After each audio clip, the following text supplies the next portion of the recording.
Hello people, Defensive Architect here. Today we are going to do a game commentary between the Panthers and the Packers. This is officially a rivalry. Don't know how much of a rivalry this is officially though, because we've lost to them twice now in the playoffs. And this is a regular season game. But this is a rematch nonetheless.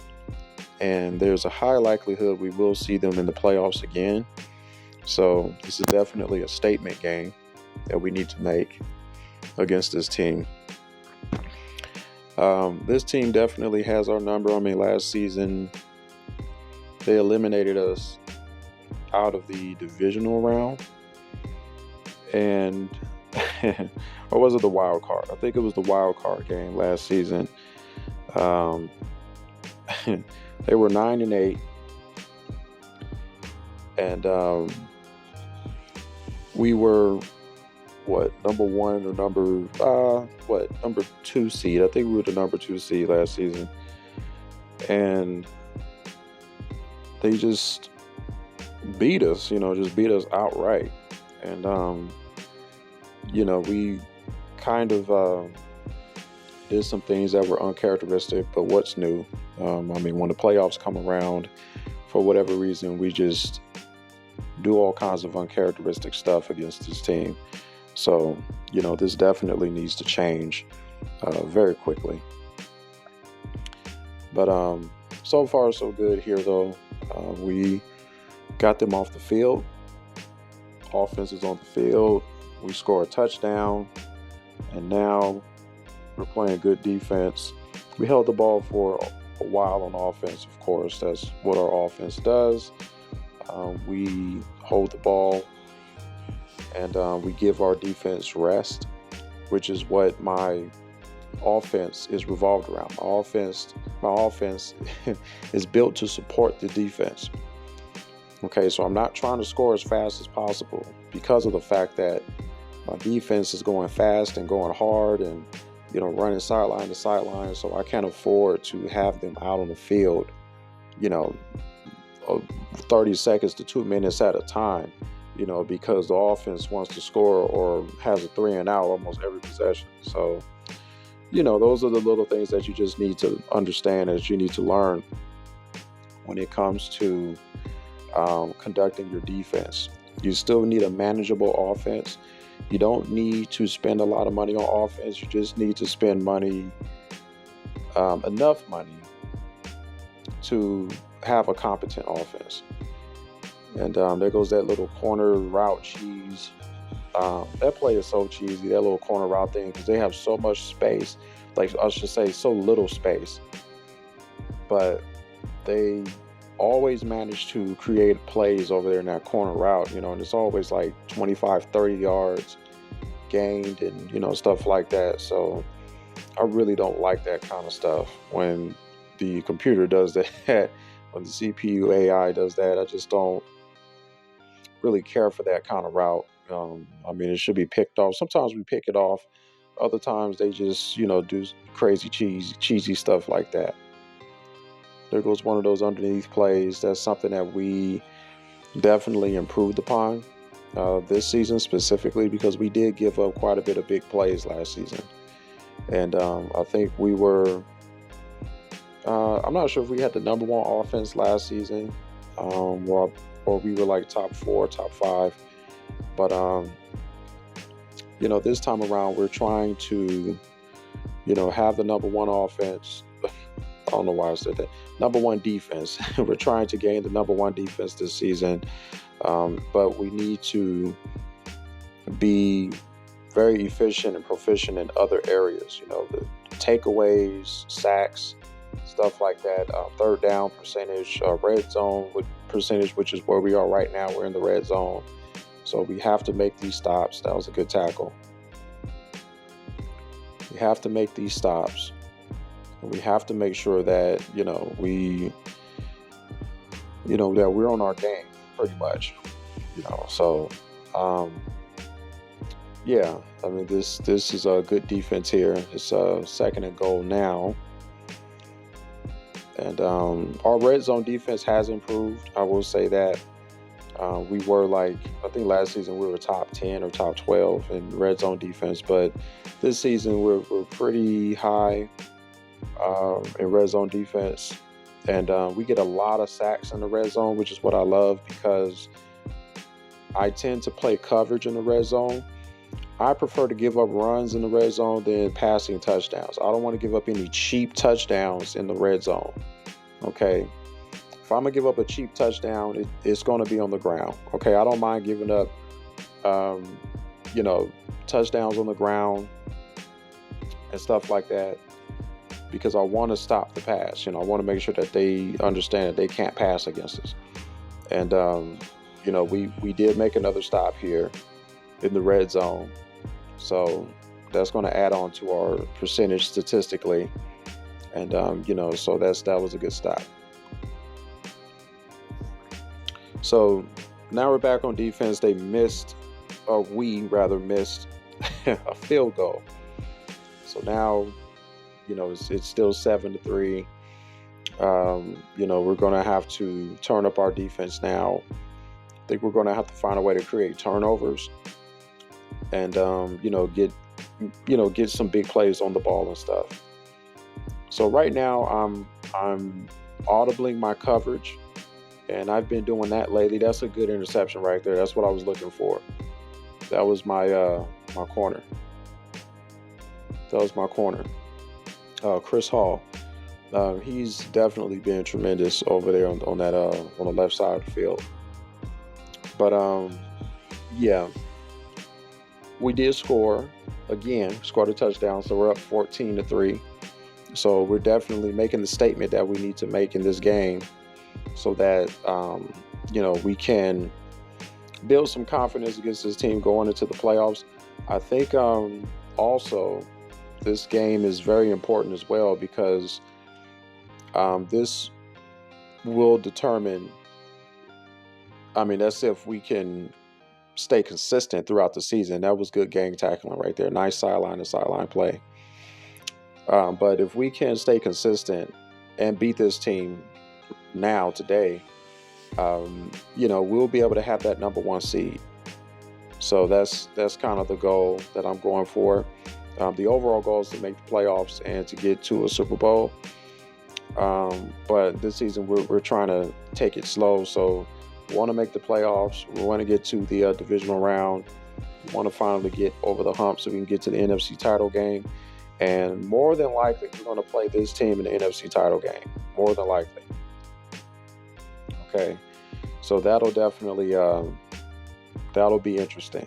So this game will certainly determine that. I think this game will certainly determine who has home field advantage and all kinds of stuff. So, this is a pretty important game here. And not to mention that this is a rivalry here. This is officially a rivalry for us. So, every time we play this team, we have to make a statement now. But nonetheless, lately I've been playing a lot of coverage audibles. So I've been going in and out of, base formations and in and out of base coverage and man coverage, or at least man look or alignments, man alignments. And that's been working wonders as well, because I'm trying to give teams different looks that will throw them off balance. That was a really good tackle. Beautiful tackle in the backfield. But I'm trying to minimize my overall general play audibly, and I'm trying to get into more of a disguised look. Okay, there goes the screen cheese. Trying to go into a disguised look. So in order for you to go into a disguised look, you're going to have to go in and out of man coverage, man alignments. You're going to have to adjust your base alignments with man alignments and all kinds of different things. So now they're going to start doing screen cheese. That's always silly to me, the whole screen thing. Because the fact of the matter is that, they are trying to get cheap plays. when you play on all Madden, especially when you play on all Madden, the AI is going to try to get cheap plays. Okay, that was a nice touchdown. I'll give him that. That was a nice 50-50 ball.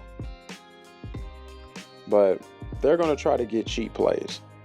Okay, and they're going to run a lot of screens and hooks and all this kind of stuff, and they're going to try to cheese those run after catches and stuff like that. So you want to be careful and watch out for those screenplays, because the AI will run multiple screenplays. One time, the AI ran that was a nice sack.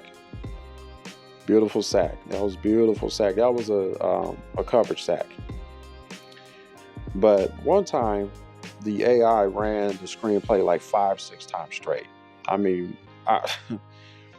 and that got us off the field quickly. I mean, the first couple of times it worked because it's only the first couple of times, and after that, it just kept running it. And I'm like, why do you keep running the screenplay? So just watch out for that kind of stuff. When you have a really, really good defense and you could get pressure on a quarterback, especially without blitzing, like here, we got another coverage sack here, right? And we got them off the field. So when you have these kinds of plays, what tends to happen is they're going to start running cheap plays. So the screenplay is one of those cheap plays that they like to, the AI likes to run, right? And so they're going to make sure that they try to get down the field any way that they can possible. And that's something you got to look out for. Now, here we missed the field goal, our offense, and it's still 14-10. It's the third quarter. Here's a big run. Big run. Okay. Yeah, we gave up a big run. That was probably, besides the touchdown throw that we saw earlier, that 50-50 ball, this is probably the biggest play they've had this whole game. Whoa. Okay, nice bat down. Should have been picked off, but nice bat down nonetheless. But yeah, that's probably the longest play, the biggest play that they've had, which is still good. Okay, because if that's the biggest play that they've had, that's the biggest play that they're going to get, that they're going to have the rest of the game. Because we're going to make sure that we're only giving up plays underneath. Now I'm going into my base coverage. You saw me adjust my alignments because I'm trying to cover the middle.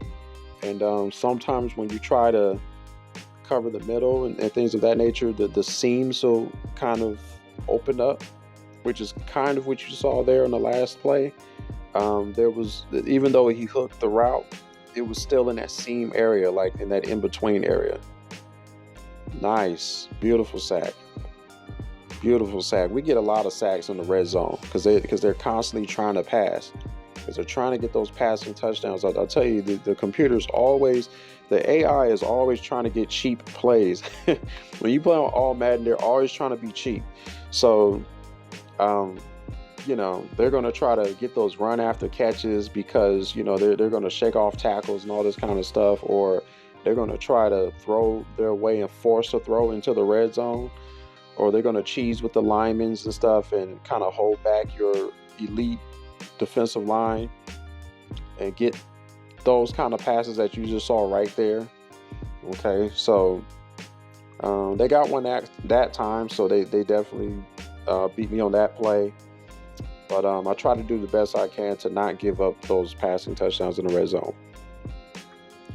So now they're up 17-14, and we scored a touchdown on our next possession. Now we're up 20-17 because we missed the field goal. That's why our coach was shaking his head, and bending over and all that. Now we have to make a stop here. We got to make a statement with this stop. We're doing good defensively. They only have 200 total yards. There goes that lineman cheese stuff. All of a sudden we can't get to the quarterback. All of a sudden the coverage, and not the coverage, but all of a sudden the blocking is just superb all of a sudden. So That's another thing to keep in mind. We're in our base coverage now again. Now they're trying to get those plays underneath that we're giving up.